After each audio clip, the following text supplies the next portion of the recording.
morning, everybody! Welcome again to SITS! Maging maganda po ang araw ninyo kasama namin dahil today, ang pag-uusapan po natin ay celebrations. Celebrations of love. Celebrations of kilig. Parang ano, nung araw na kinasal kayo ni Ariel, ako nagsilobong kapapunta. Parang gano'n. Parang gano'n na.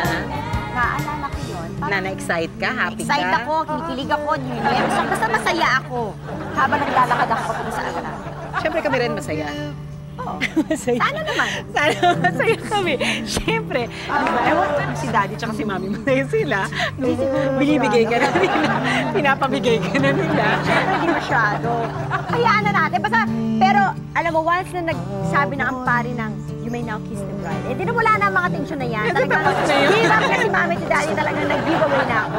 Correct. Parang ano, bye, Jelly! Yes.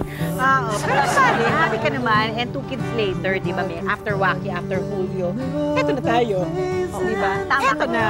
Di ba? Pero itong pag-uusapan natin yung mga kakiligan na ganyan, na Kaya nga, nararamdaman celebration natin. of Ano ba yan? love, kilig. Panandalian lang ba yan? O O pangmatagalan after yan? 5 years, wala na. Oo. O yung wala na, or panghabang buhay, or nag-e-evolve na siya into something better.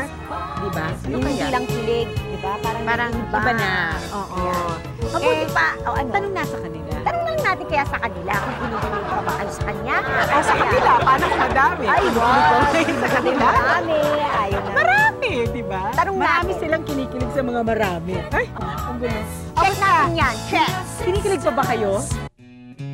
I'm keeping my affair. Ay, of course, mega kilig. Kasi ang ganda-ganda pa ng So this is how we'll live. masarap, delicious pa rin hanggang ngayon, di ba? Kaya kailangan talaga sa mag-asawa, Seasons of they keep trim. share.